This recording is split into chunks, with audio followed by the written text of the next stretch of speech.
Hello, happy first of the month and welcome to Vocal Intuition Live. This morning I'm going to be thinking about words and why they're so important to us as singers and singing teachers. Of course, words are important to speakers as well, but my particular slant this morning is for singing. Just while I'm waiting for people to join me, in case you don't know me, I'm Anne Leatherland and I'm a vocal trainer and personal growth coach. I work with professional voice users, so that's anyone who uses their voice extensively as part of their job. So that could be singers, actors, teachers, presenters, and obviously people in business who use their voice from day to day. This morning, I'm particularly speaking to the singers and the singing teachers. You may not know this, but as well as running my own company, Vocal Intuition, I also work alongside Dr. Julianne Kays and Jeremy Fisher at Vocal Process as their associate trainer. And I'm very proud to be that and to do that. And I'm actually very excited at the moment because very soon I'm going to be leading an exciting new workshop with Vocal Process and alongside Dr. Julianne and Jeremy, and it's called Practical Phonetics. I'm very excited about it. Now, you might be thinking, phonetics, gosh, that's a bit complicated. I don't know how that can be important to singers. Well, it's got me thinking. And my main questions are these. Why are singing teachers and singers sometimes put off by phonetics or don't even know what they are or why they're important? Obviously, second point here is why are they important? And finally, what can I do to help? With this, what can actually be done to help you to deal with words in your songs? Morning, Tracy. Great to see you. Thank you for joining us. Do chip in as we go along if anything resonates with you. If you're watching the recording, then again, you can still chip in and put comments in the box and I'll come back to you later. And please do share this with people who you think might be interested. So let's actually start with the second question, which is why is it important to be aware of the phonetic aspects of words and to know about how words interact with our singing? Well, singers are actually unique in having to tackle both melody and words. Think about that for a minute. No other instrumentalist, and yes, the voice is an instrument, no other instrumentalist has to actually do this, only singers. Yeah, melody and words in order to make full communication. I'm sure Jeremy would be able to tell me the names of the pieces, but I know there are just a couple of pieces in the repertoire that only have a single vowel as their words. I can't remember the names of them just offhand, so maybe that can be a little task for you to look them up. And other than that, we have to deal with words. We have to deal with vowels and consonants. Very often issues occur not just because of the note that you may be singing, or the context of the note even, but the word that you're singing on. The example I always use is the line from Wishing You Were Somehow Here Again in Phantom of the Opera, where on a top G, that's a G5, the singer has to sing the word strength, as in the line, give me the strength to try. I don't have the strength to try and sing it to you this morning, but I think if you know the song, you'll know where I mean. And just think about that word for a moment. We've got st, r, e, n, g, f. So there are lots of different consonants in there in clusters, and just that one vowel, e, strength, to try on that top G. If we only sing the vowel, then we lose the meaning. But if we try and sing all the consonants exactly as written, then we can get into all sorts of trouble because of the way that the consonants interrupt the airstream. Just say that to yourself, strength, strength, and then imagine that on a very high note. Well, maybe not very high for a top soprano, but pretty high for most people. Chaps, if you're there listening, just transpose that into something that would be high for you and try the note with that word. And there are lots of examples like this. Of course, it's not even as simple as that because the treatment of those words in terms of style will differ from genre to genre. So if you want to sound authentic in a certain genre of singing, you're going to have to treat your words differently than in a different one. For instance, think of the way words are used in classical singing as opposed to musical theatre singing or jazz singing. And you may not have thought of it, but there is a big difference. And it just requires a little bit of attention and a little bit of knowledge to get round the issues that this can cause. Add to that the fact that English is not written as it's pronounced. So here's another little example for you. Think of the words through, though, and thought. Through, though, and thought. All of those words have a TH for a start, and the TH isn't pronounced the same in all of them. So we've got through, though, that's a voiced one, and thought. And then we've got the OUGH group. And this, I'm sure, is why people who are learning English as a foreign language have terrible trouble sometimes with our language. It's because it's non-phonetic. OUGH, through, it has an oo sound. Though, it has an o sound. And thought, it has an or sound. And if you take other OUGH words like enough, we've even got an F sound in there. And I've been working with some people recently, actually, singers whose native language is not English.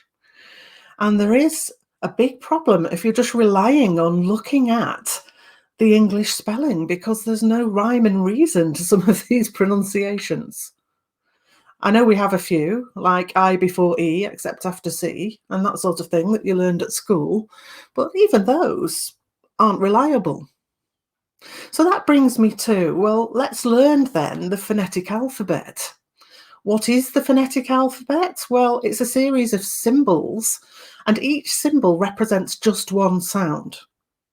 So the symbols used for through, though, and thought would be different because they're all pronounced in a different way.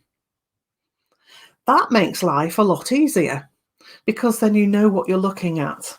This could also be very relevant not just to people who are new to English, but people who have a certain regional accent and want to learn to sing, for instance, in neutral standard English.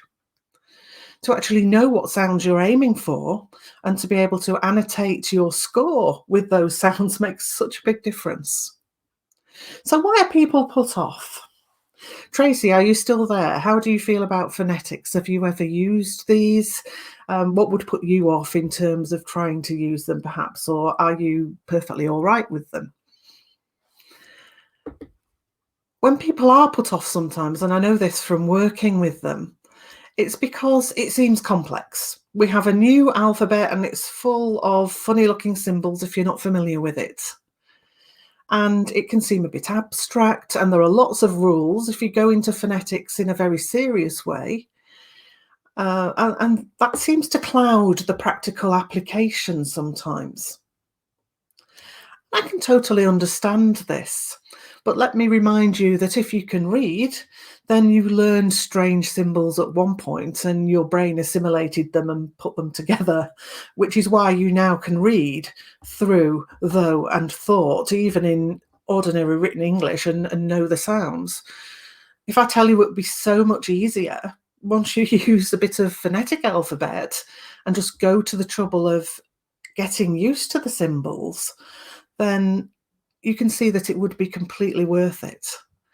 It can act as reminders in your songs. You can use it with your students. Just knowing one symbol and writing it over a relevant word in a song that's tripping them up can remind them to get the right sound. And from that point of view, it can be very intuitive.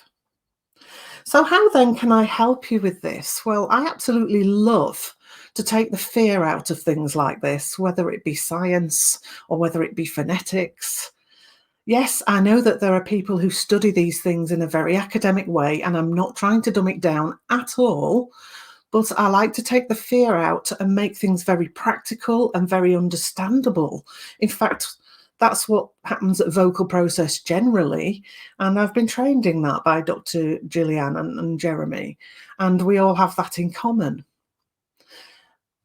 So we're not dumbing down, but at the same time, with my phonetics in this context, I won't be over pedantic.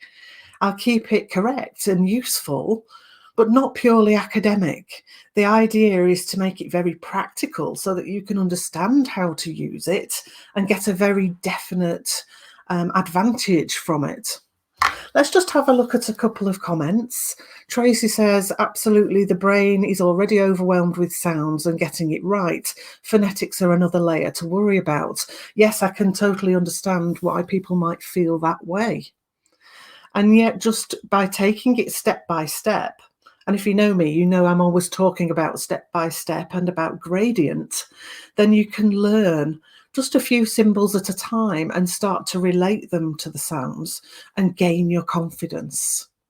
And that's what the course is going to be all about, actually, getting you started off with that, taking the fear out of that and showing you how to actually apply it to your singing and that of your students to help them with some of the issues that occur.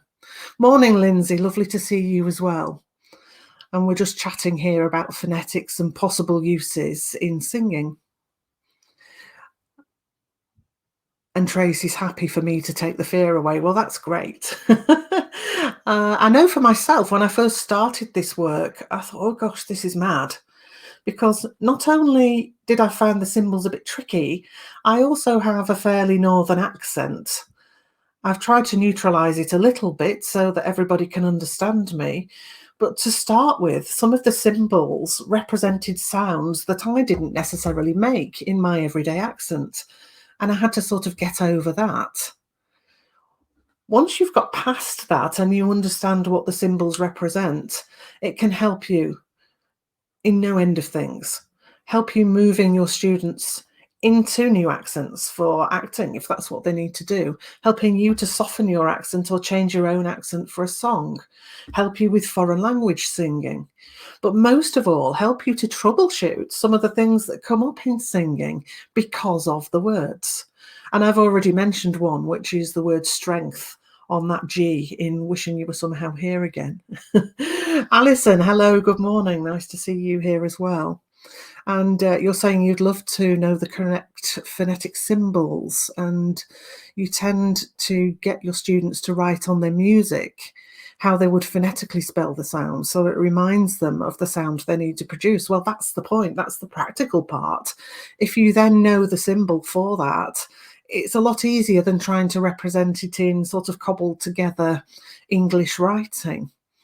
Especially diphthongs, absolutely. There are so many choices we can make with diphthongs in singing.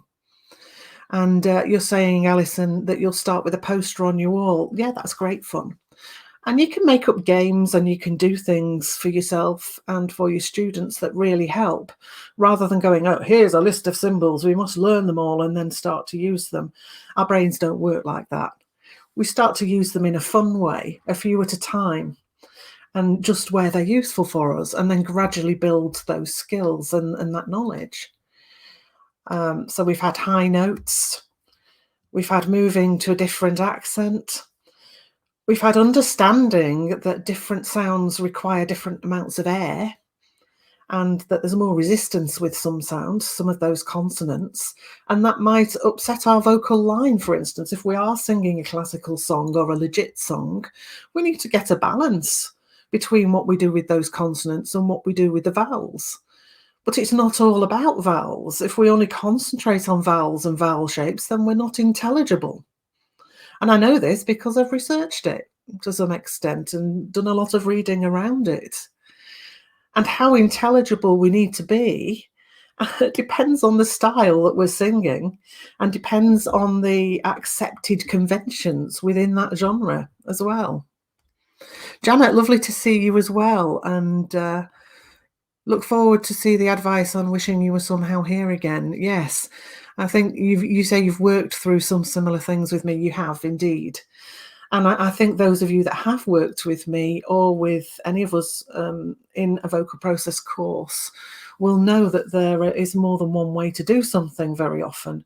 and that we work very much with the person in front of us.